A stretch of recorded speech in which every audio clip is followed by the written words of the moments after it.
Hello friends, welcome back to my channel visual art history Mahi S. Friends, ये पहाड़ी चित्र शैली का पार्ट 6 है, मॉक टेस्ट नंबर 51। आज हम बात करेंगे, जो हमने पिछले बात किया था उसके आगे का टॉपिक होगा ये। तो स्टार्ट करते हैं। फर्स्ट नंबर का question, the art of India and Pakistan किसकी रचना है?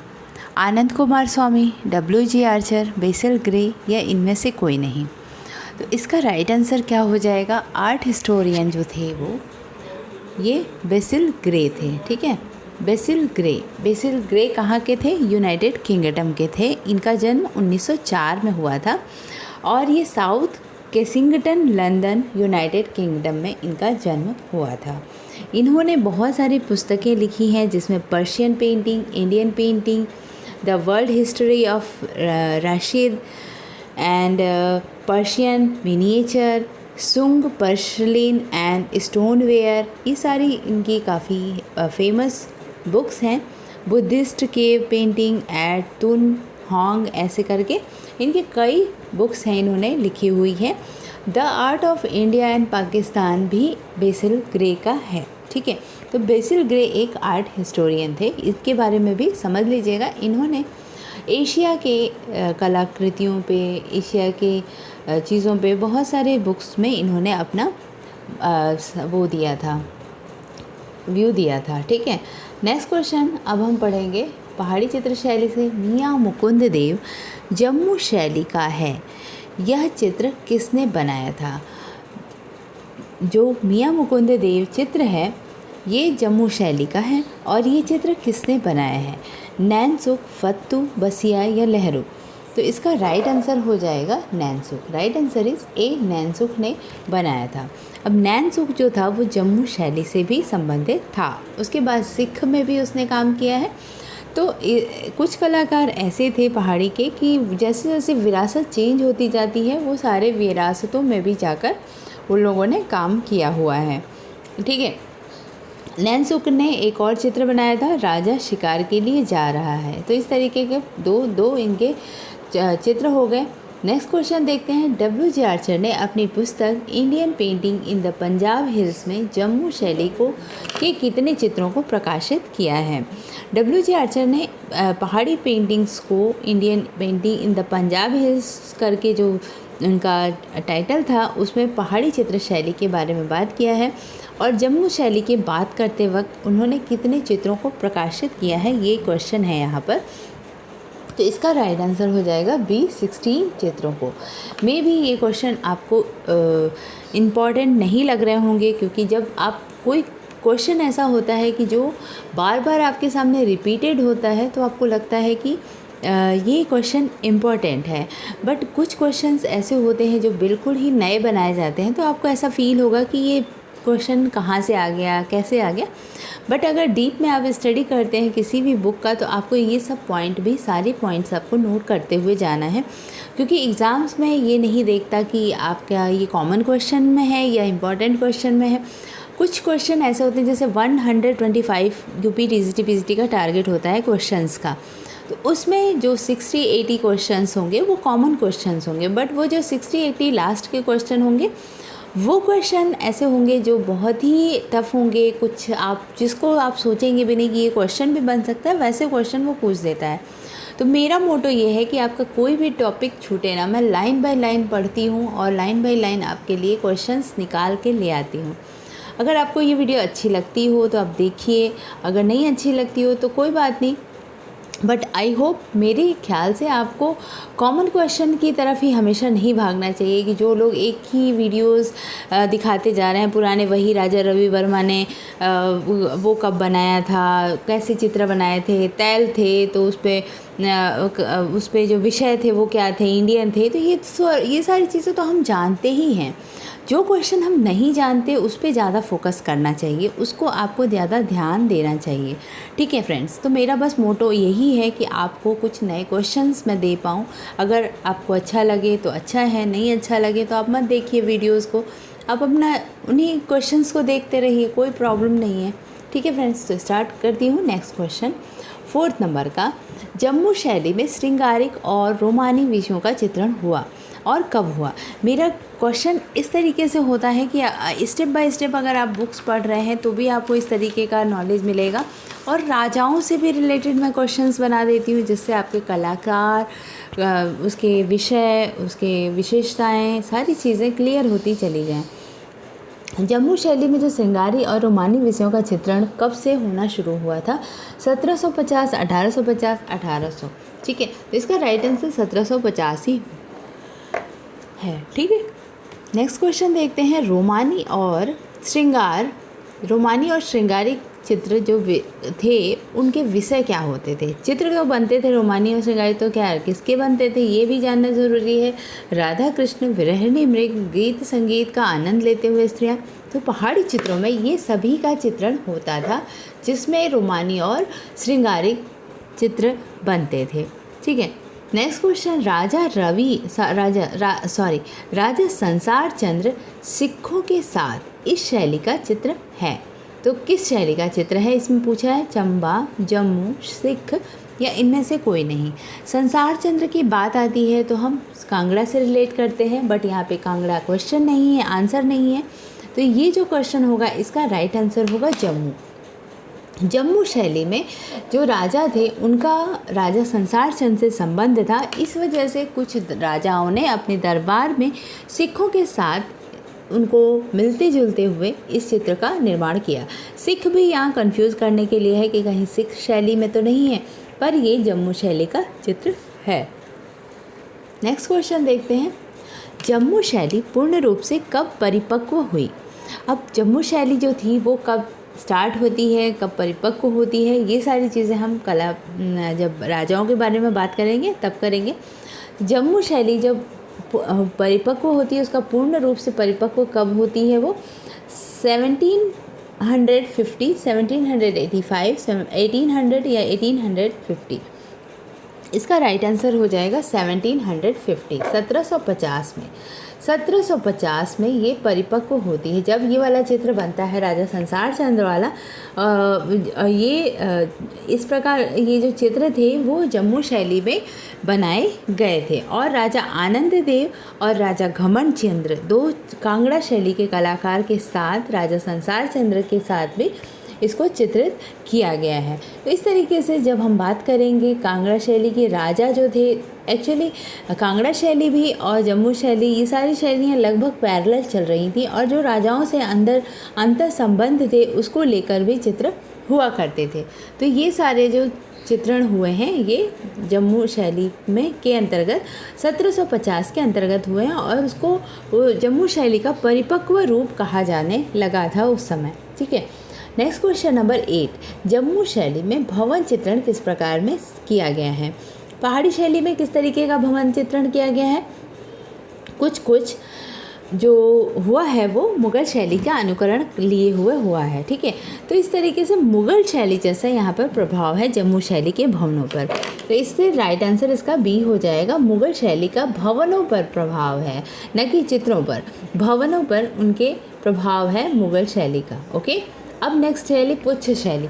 पहाड़ी शैली की एक इम्पॉर्टेंट शैली पुच्छ भी थी। जैसे हमने बात किया जम्मू शैली, पुच्छ शैली, उसके बाद सिख शैली, और भी शैलियाँ हैं एक दो जो बहुत हाइड हैं, बहुत ज़्यादा नहीं इसके टॉपिक्स क्लियर होते हैं, नहीं इसका क्वेश्चन कहीं मिलता है हमें। तो पुच्छ शैली के बारे में भी हम देख लेंगे। पुच्छ शैली किस शैली का अंग है? पुच्छ शैली को किस शैली का अंग माना जाता है? ये पहाड़ी शैली का अंग है। मुग़ल शैली, राजस्थानी शैली, पहाड़ी शैली या पाल शैली, तो पहाड़ी शैली का अंग है। एक क्वेश्चन और आया था, कुछ लोगों ने क्वेश्चन में पूछा था कि उम्मेद सिंह राजा जो थे वो किस शासक में थे? ठीक है, तो वो मंडी में हैं, और अगर हम पढ़ते हैं राजस्थानी शैली तो राजस्थानी के कोटा शैली में भी हैं। तो ये कॉन्सेप्ट क्लियर कर लीजिए कि दोनों राजाओं के नाम सेम हैं, बट राजा दोनों अलग अलग हैं। वो पहाड़ी थे और ये राजस्थानी हैं थे। ठीक है, तो ये दोनों अलग अलग राजा हैं। टाइम पीरियड भी उनका लगभग सेम है बट थोड़ा सा आगे पीछे है। तो इसका भी मैं एक दिन क्लियर कर दूँगी वीडियोज़ बना के कि उम्मेद सिंह जो है वो कैसे राजस्थानी में भी और पहाड़ी में भी कैसे आते हैं। एक ही राजा नहीं है, वो दोनों अलग अलग राजा हैं। ठीक है, कुछ के 4 चित्र, पुच्छ यहाँ पे होना चाहिए था। टाइपिंग मिस्टेक हो जाती है कभी कभी। पुच्छ के 4 चित्र सेंट्रल म्यूज़ियम लाहौर में संग्रहित हैं। इन चित्रों पर किस शैली का प्रभाव देखा गया है? पुच्छ जो चित्र है, इसके कुछ चित्र सेंट्रल म्यूज़ियम लाहौर में संग्रहित हैं और इस पर किसका प्रभाव देखा गया है? तो इस पर जो प्रभाव है गुलेर, कांगड़ा, बसोहली या इनमें से कोई नहीं। तो ये जो शैली है वो गुलेर शैली से प्रभावित थी, इस वजह से गुलेर शैली का इस पर प्रभाव देखा गया है। 1755 में गुलेर शैली का प्रभाव था। इस स्टार्टिंग का जो टाइम पीरियड था उसमें गुलेर शैली का प्रभाव था। ओके, अब नेक्स्ट क्वेश्चन देखते हैं। पुच्छ शैली 1750 ईस्वी से 1781 ईस्वी के मध्य के चित्र किसने प्रकाशित किया था? पुच्छ शैली के कुछ चित्र थे जो कि कौन सा ऐसा आर्ट हिस्टोरियन था जिसने अपने अपने रचनाओं में किसने प्रकाशित किया था?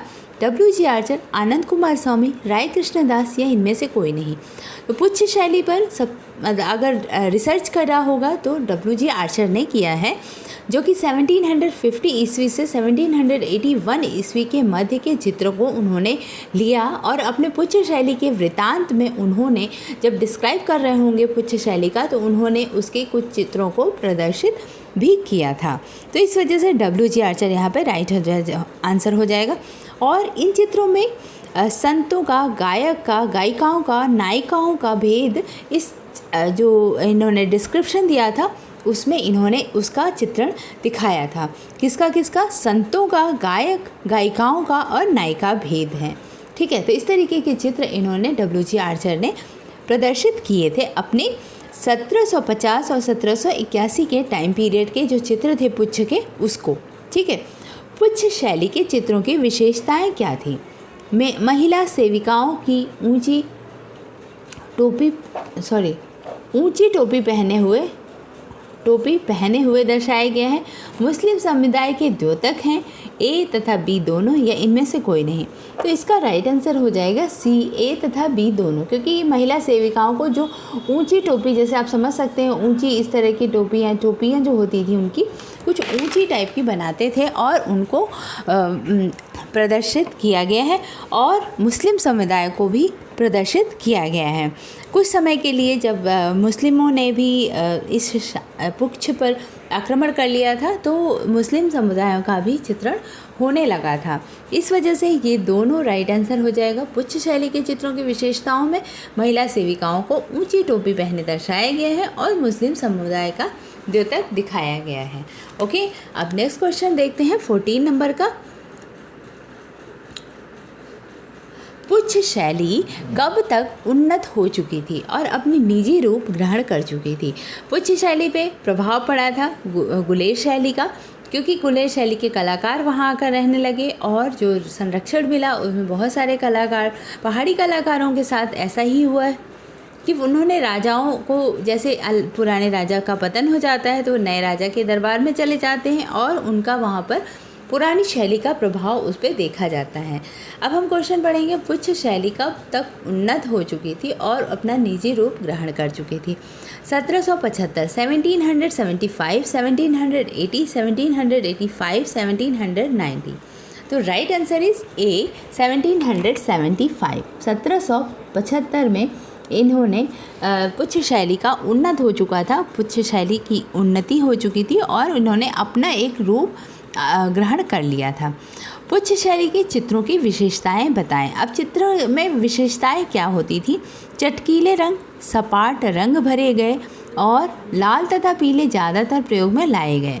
इनमें से कोई नहीं, तो इसका राइट आंसर हो जाएगा B। पुच्छ शैली में सपाट रंगों को भरा गया है। पहाड़ी शैली में मोस्टली सपाट रंगों को भरा गया है, जहाँ पर ज़रूरत होती थी इन लोगों ने। पहाड़ी शैली के जो चित्र हुआ करते थे ये पूरी तरह से भारतीय शैली पर आधारित थे और भारतीय रंग होते थे, इस वजह से यहाँ पर सपाट रंगों को भी यूज़ किया गया है। तो ज़्यादातर पुच्छ शैली में सपाट रंगों की विशेषता कही जाती है। किस पहाड़ी शैली को कांगड़ा शैली का दत्तक शैली कहा जाता है? दत्तक शैली आप समझ सकते हो कि मतलब उसका अगला जो वर्जन होगा वो दत्तक शैली कहा गया। मतलब कौन सी ऐसी शैली थी जिसको कांगड़ा की दत्तक कही गई? तो इस तरीके से जब हम बात करेंगे कांगड़ा की दत्तक शैली की तो ये हो जाएगा सिख सॉरी, इसका आंसर में है मंडी, पुछ, जम्मू, गुलेर। ठीक है, तो मंडी सॉरी एक सेकंड,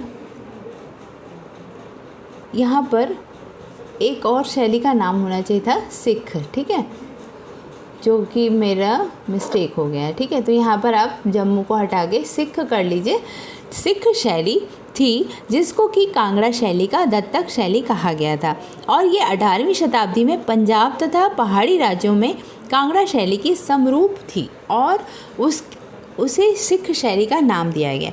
अब सिख शैली कैसे पड़ा, इसके बारे में थोड़ा सा जान लेते हैं, क्योंकि अगर हम थोड़ी सी हिस्ट्री समझे रहेंगे तो हमें वो चीज़ें समझ में आएंगी कि अचानक से हमने यहाँ पे मुस्लिम साम्राज्य का भी बात कर लिया, हमने भारतीय शासकों का भी बात कर लिया, राजाओं, हिंदू राजाओं का भी, तो यहाँ पर सिख भी आते हैं। सिख पंजाब की तरफ जितने भी एक सिख इनका चलता है, तो सिख जो महाराजा रणजीत सिंह थे 1780 और 1839 ईस्वी तक, मीन्स 1780 टू 1839 तक था महाराजा रणजीत सिंह। महाराजा रणजीत सिंह जो थे उनको महाराजा की उपाधि दी गई थी। इनके कार्यभार के लिए कार्य इन्होंने इतना अच्छा किया था कि राजा की जगह इन्हें महाराजा कहा गया। और जब सिख शैली की सिख साम्राज्य की स्थापना कैसे हुई कि इन्होंने इस शैली को एक स्वतंत्र चित्र शैली के रूप में स्थापना की। इनके काल में इस शैली के अंतर्गत एक मनोहारी चित्रों का मनोहारी चित्रों मतलब बहुत ही रमणीक चित्र, बहुत ही अच्छे चित्रों का निर्माण होने लगा था। और कांगड़ा के जो संरक्षक थे राजा संसार चंद्र, उन्होंने कांगड़ा के किले पर अधिकार कर लिया। उन्होंने किसने, महाराजा रणजीत सिंह ने कांगड़ा के किले पर अधिकार कर लिया और 20 वर्ष तक वहाँ कला, साहित्य तथा संगीत का उन्नति करते रहे। इसी बीच कांगड़ा शैली जब कांगड़ा शैली का पराकाष्ठा कब हुई थी, राजा संसार चंद्र के टाइम पीरियड में, तो पराकाष्ठा पर पहुँच गई थी। और कांगड़ा शैली का पतन भी होना इसी के बाद शुरू हो गया था। संसार चंद्र का जब विलास भरा जीवन देखा सिखों ने तो उन्हें अच्छा नहीं लगा, और उन्होंने गोरखाओं को और सिखों को ये सब चीज़ें पसंद नहीं आई। तो 1810 में रणजीत सिंह ने कांगड़ा के किले पर अधिकार करना शुरू कर दिया। तो रणजीत सिंह जो थे वो कांगड़ा के किले पर उन्होंने अधिकार कर लिया राजा संसार चंद्र के खिलाफ। ओके, फिर इसी समय सिख शैली, लघु चित्र शैली का विकास होने लगा था। जब राजा रणजीत सिंह आए, सिख शैली के प्रमुख संरक्षक राजा जो थे महाराणा रणजीत सिंह, तो इन्होंने एक नई शैली का प्रारंभ किया जिसको सिख शैली कहा जाने लगा। और इनके अच्छे कार्यों के कारण इनको महाराजा की उपाधि दी गई थी, जो कि मैंने पहले ही बताया। इसी वजह से इनके शासन काल में गुलेर से बहुत से कलाकार लाहौर आए और सिखों के संरक्षण के अनुकूल कार्य करने लगे। इस तरीके से कलाकारों ने महाराणा रणजीत सिंह, सिखों के सरदारों और अन्य सम्मानीय लोगों का उन्होंने चित्र बनाए। जैसे गुरु नानक का भी बनाया, सिखों के जो गुरु थे गुरु नानक, सिखों के 10 धर्म गुरुओं का भी चित्र बना सिख शैली में, और 10वें गुरु गोविंद सिंह के चित्रों की तो सबसे ज़्यादा बहुतायत यहाँ पर देखी जाती है। ठीक है, तो इस तरीके से सिख जो शैली थी वो हम समझ लेते हैं। और सिख के जो राजा थे महाराणा रणजीत सिंह थे। तो ये जब स्टार्ट कैसे होता है, कांगड़ा शैली का पतन के बाद। ओके, अब ये 16 नंबर का क्वेश्चन तो हमने क्लियर कर ही लिया। सिख शैली के प्रमुख संरक्षक राजा कौन थे, महाराणा रणजीत सिंह। इसका हमने हिस्ट्री भी बता दिया आपको। नेक्स्ट क्वेश्चन देखते हैं, गुरु गोविंद सिंह घोड़े पर सवार चित्र किस शैली का है। जैसा कि हमने बात किया कि जब सिख शैली स्टार्ट हुई तो गुरु गोविंद सिंह के बहुतायत में चित्र बने, और गुरु गोविंद सिंह का घोड़े पर सवार का चित्र किस शैली का है, यहाँ पर मंडी, कांगड़ा, पुछ और सिख है। ठीक है, तो इसका राइट आंसर डी हो जाएगा, सिख इसकी शैली थी। सिख शैली किसकी थी, पहाड़ी शैली की। किस कलाकार ने सिख शैली में भी कार्य किया था, नैनसुख, निक्का, गोकुल या ये सभी। तो ये जो राइट आंसर इसका डी हो जाएगा। ये जो तीनों कलाकार हैं, ये तीनों कलाकारों ने सिख शैली में कार्य किया है। वैसे और भी कलाकार थे जैसे छाजू, हरकू, दामोदर, ये 3 और कलाकार थे जो कि सिख शैली में काम किए हुए हैं। ठीक है, नेक्स्ट क्वेश्चन 19 नंबर का, सिख लघु चित्र किस राज्यों में पल्लवित हुआ। अब राज्य की बात अगर हम करें तो सिख जो लघु चित्र था, पहाड़ी चित्र के अंतर्गत जो सिख आता है, वो किस राज्यों की तरफ पल्लवित हुआ था। तो विकसित कहें या पल्लवित कहें, ठीक है, लाहौर, कपूरथला, ऊना, पटियाला, आनंदपुर तथा अमृतसर या ये सभी। तो यहाँ पर ये सभी राज्य थे जहाँ पर ये सारे राज्यों में सिख शैली, सिख लघु चित्रण शैली जो मिनिएचर पेंटिंग कहते हैं उसका प्रादुर्भाव हुआ था और वहाँ पर विकसित और पल्लवित हुआ था। ठीक है, तो ये सारे जगहों पे सिख शैली पल्लवित हुई थी। अब एक और टॉपिक है जन्मसाखी, जो कि आप लोगों ने नहीं सुना होगा। जन्मसाखी एक ग्रंथ है, उसका चित्रण किस समय किया गया था? सिखों के टाइम पे, पुछ, मंडी या कांगड़ा में? किस शैली के अंतर्गत किया गया था? तो ये था सिख शैली के अंतर्गत किया गया था। Right answer is a, Sikh के। और जो समय था वो था 1830 to 35। ये 5 साल लग गए थे इसको बनाने में। तो सिख शैली के टाइम पीरियड में जन्मसाखी भी एक तरह से देखा जाए तो सिखों का ही ग्रंथ था। इस तरीके से ये 20 क्वेश्चन सिख शैली से संबंधित क्वेश्चंस हो गए और जम्मू शैली से संबंधित क्वेश्चन हमने पढ़ा। अभी छोटे मोटे 1-2 और टॉपिक्स बचे हैं पहाड़ी में, जो कि नेक्स्ट पार्ट में मैं लेके आऊँगी। आप लोग मेरे चैनल से जुड़े रहिए। जो लोग नए हों सब्सक्राइब कर लें, बेल आइकन को प्रेस कर लें ताकि आप लोग को नोटिफिकेशन मिलता रहे। और अच्छे वीडियोज़ लाती रहती हूँ। मैं पूरी कोशिश करती हूँ कि आपको चीज़ें समझ में आए। एक कहानी के टाइप में बताना चाहती हूँ कि जिससे आप लोग चीज़ों को अच्छे से समझ लें। ठीक है फ्रेंड्स, तो नेक्स्ट क्वेश्चन पेपर जल्द ही लेके आऊँगी। तब तक के लिए बाय बाय, टेक केयर।